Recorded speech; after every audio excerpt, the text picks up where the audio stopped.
pretty for you. Okay, so without further ado, let's show you SkyBuilder.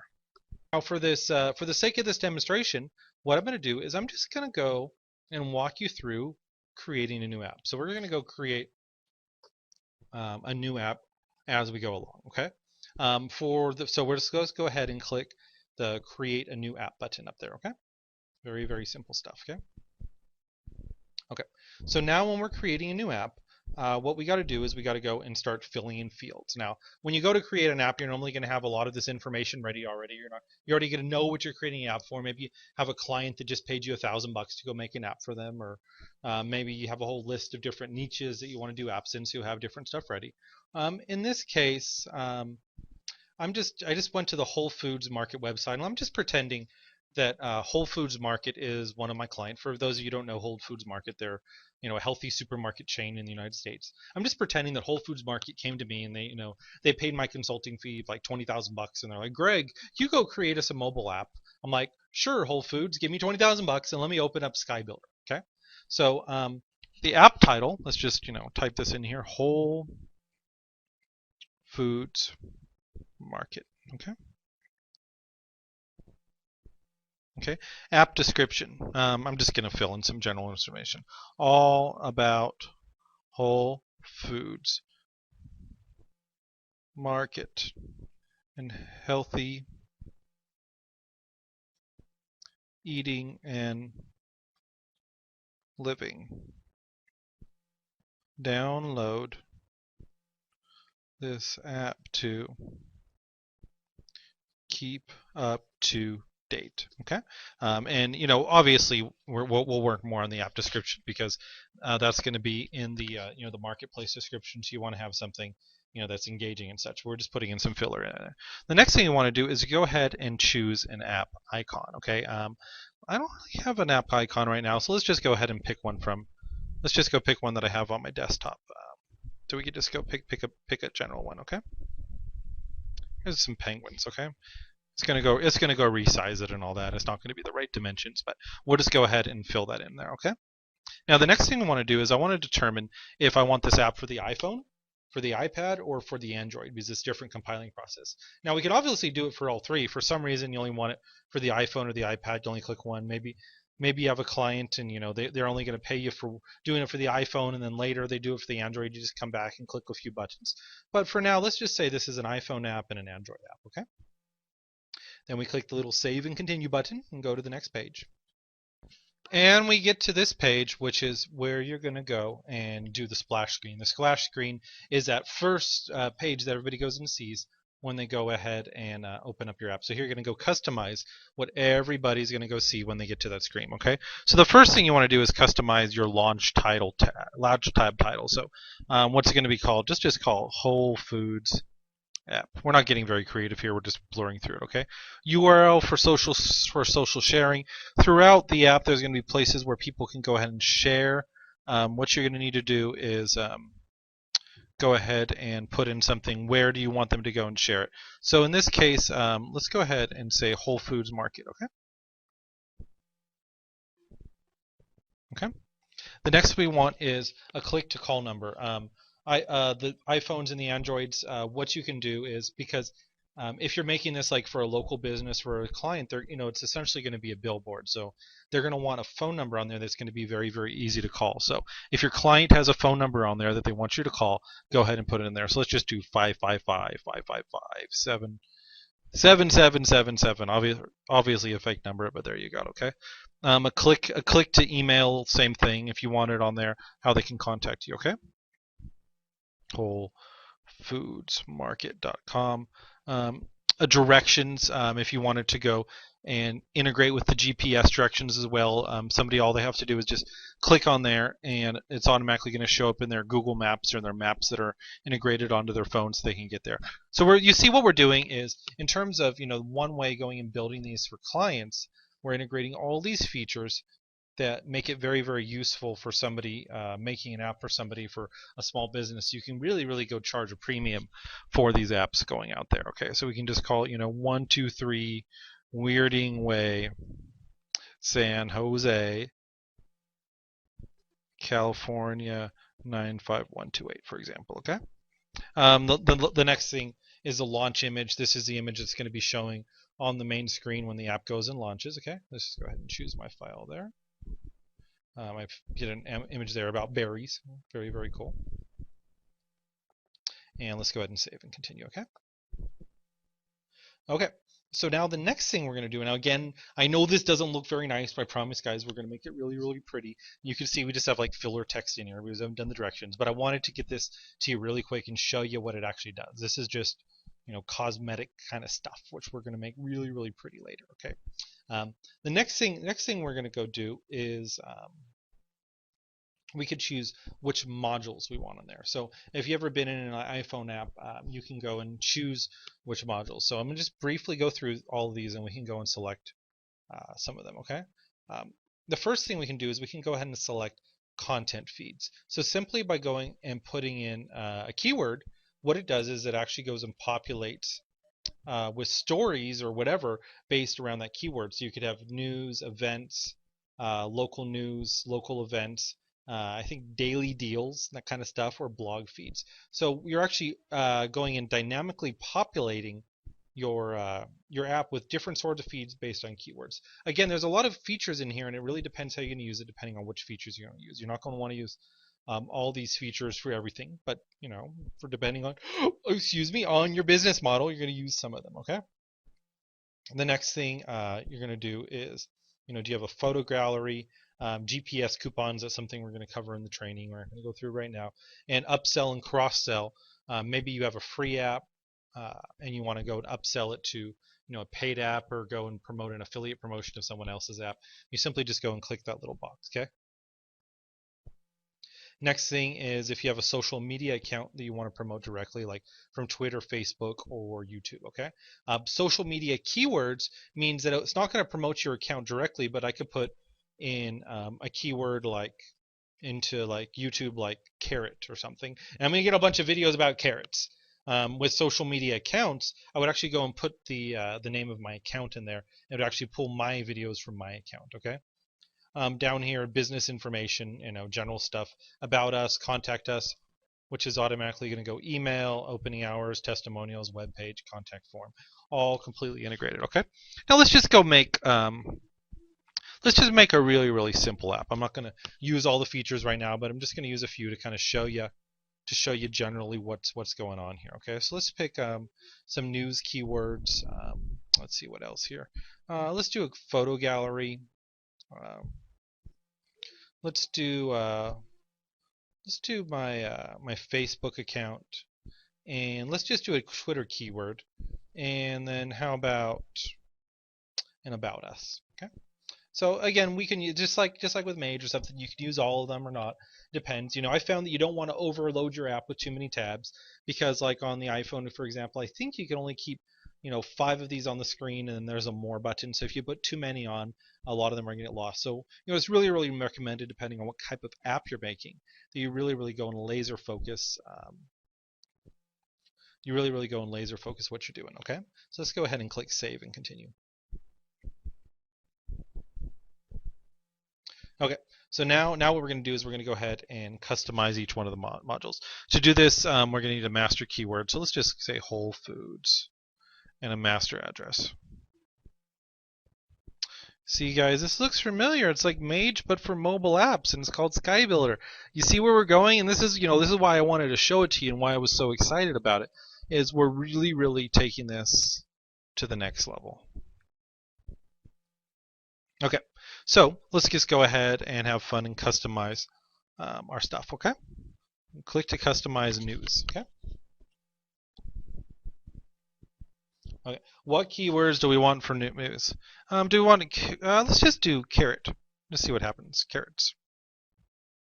Okay. And we can very, very cool here. These are the icons that are going to be on the bottom of the screen. You can go and pick any one of those. You'll see what I mean on your iPhone. That's going to be in the bottom, like 1/8 of the screen. You'll be able to see it there. So let's just go pick. Let's just pick something randomly. News.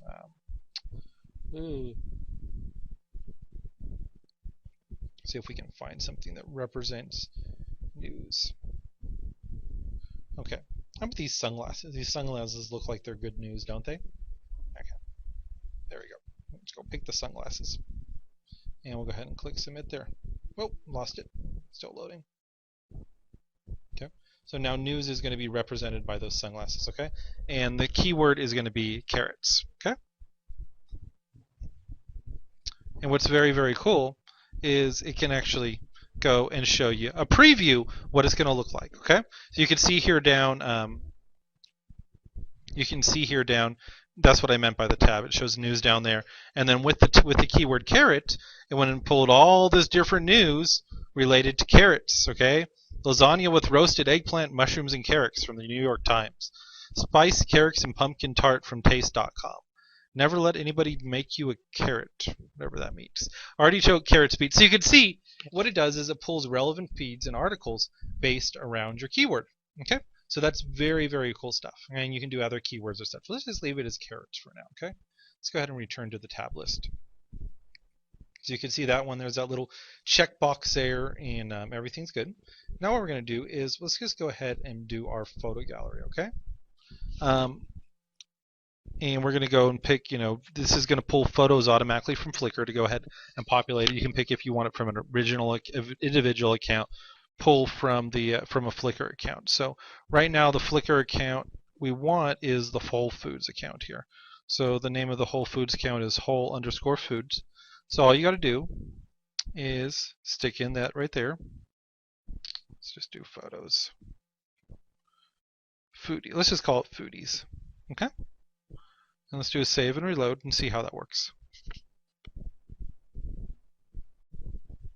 There you go. So these are actually all the photos coming from the Whole Foods Flickr account. Actually, I have the Whole Foods Flickr account open here. So these are the, you can see here, these are actually the photos they've just posted, and it does it dynamically. So if they do new photos, it's going to go show up. And you can see here the same photos are went ahead and posted as well, okay? Very, very cool stuff. And there's that little icon, foodies, down at the bottom. Let's go ahead and capitalize that. Let's go ahead and capitalize that there. Okay, save and reload.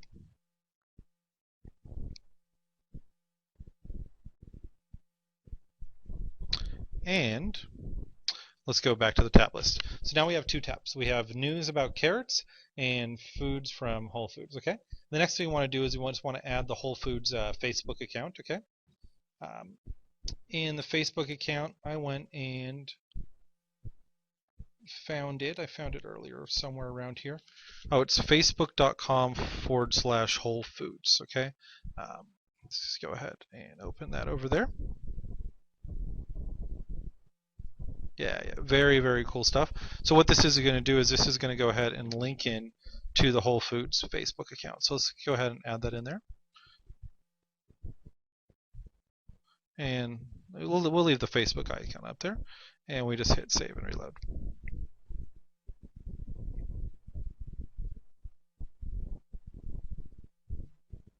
And you can see there, it shows all the Facebook account activity from Whole Foods Market. So you can just go and hit the little tab there and go ahead and see it. Okay, let's go return to the tab list. You see what we're doing? We're automatically creating a mobile app on the fly. It's pretty cool stuff. Okay. Next thing, about us. This is very, very straightforward. This is just fill in text fields, whatever. Like, hi, we are Whole Foods. We love healthy eating.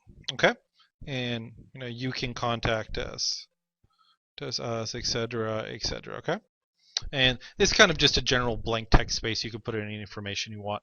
If you want to make a recipe app, you would do something like this. You just go paste in your recipes, and you can see there's a what you see, what you get editor, so you can put in anything in there. Okay, so it's really, really simple stuff. It's a really good canvas. Okay, there, and you can put links or whatever you want to do. Okay. Obviously, I didn't make that very nice, but you can see generally what it does. Okay. And the last of the modules that I picked, remember I had like 12, 13 modules to pick from, but I only picked 5 for a little demonstration. Okay. Is the Twitter search, and we'll go show you there. Remember we can do the keyword search, or we could actually do a Twitter user account. In this case, we're just doing a keyword search, and do you want to do carrots again, or carrots or pie? Let's do pie, okay? Pie. Okay. Tab title Twitter, and let's do save run. Let's see what happens when we put in the Twitter keyword pie. Kind of scared, actually. Well, that's weird stuff. Okay, obviously that's not working for pie. So let's go ahead and try something else. Let's try carrot.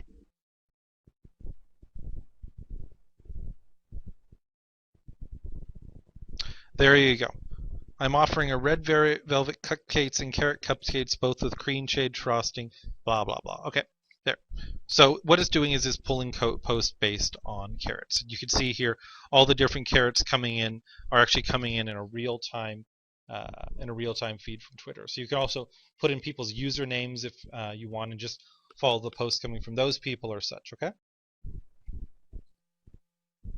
Let's go back to the tablets. Now, I think we are just about done with that part. Let's go ahead and save and continue. Now we want to do is the order that we want them to go and be in, okay? So let's go ahead and move that around. Let's put the Twitter account there up. News, photo gallery, Twitter keyword, Facebook account, about us. The order that we want the modules, okay? Then we want to go and do the final preview, obviously.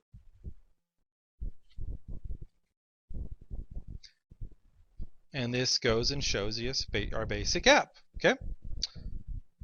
Oh, obviously it kind of messed up because I put in a picture with really bad dimensions. It shouldn't have that scrolling on there, but that's my fault. You can see here at the beginning, there's all the different social media sharing up there, and that actually will go to the sites there. There's the directions. Remember, if you click there, you get to Google Maps. You click there, it'll call you. You do that there, it'll go ahead and email you. Here's the news. You see, there's the news. There's the foodies, which was there. There's a Twitter feed, the Facebook feed, and then we have the home and the About Us feed. Okay, so as soon as we're good with our app, the last thing we need to do is we just simply go and click the Build App button. Okay, now the Build App button will actually go ahead and you could do a debug build or something if you want to go and just go and do it on your own phone for there, or you can do a full-on release build, which will go and generate, in this case, an app that can go on both the the Android store and the Apple iOS store. So in this case, it needs to know the developer name. Developer name, Greg Jacobs. And then we just hit release build. Okay. And we go and wait a minute, and then what it does is it goes and creates us a fully fledged working thing. And then you're done. You can see this page here. Again, we don't have the big fancy icons and buttons yet. Please forgive it. But you can see here that it gives you two little links, one to download the iOS version for iPhone and iPad, and one to go download the Android version as well. Okay, so now you're like, cool. Okay, that was just a very basic demo. What we're doing is we're aiming for a commercial release on July 10th. That's where we're going to release it to the public. We're probably going to release it privately to you guys probably about a week before, so somewhere around July 3rd or July 4th. However, it is going to be ready to go on about, we're guessing around June 14th, June 15th, about 2 weeks from now. And that's going to be all prettied up with all the training in place and such. If you want to go get a copy of SkyBuilder, then we have a way for you to go ahead and get it actually tomorrow, so Friday, June 1st, depending on when you're watching this video. The way that you're going to be able to get it is by going and purchasing another product. And what we're going to doing is we're going to be giving you SkyBuilder as a bonus. Now, before you go and run in circles, you're like, oh, God, Greg, why do I need another product? I just need SkyBuilder. SkyBuilder is the best. That's all I want. Won't you just sell me SkyBuilder? I know all your stories. I know all your lines, guys. The reason why I want you to go buy this other product for SkyBuilder is because it is the perfect, and now literally perfect, complementary product. Now, as I want to describe to you, what SkyBuilder does is it goes and builds apps in quantity. So what essentially happens is you're able to go build tons and tons of apps in just minutes, and you essentially go and make your money through quantity, creating a huge network of apps, cross-populating, cross-promoting, and also going and selling your services to local businesses and small businesses as the app guy or the app girl. You're like, hey, I'm Greg. I'm gonna go make you an app. I'll charge you $1,000. And you get into SkyBuilder. Probably with all the research and setting stuff up, it might take you a little more than 5 minutes. And then you give them your app. They're happy. They pay you. You're done. You go to the next client.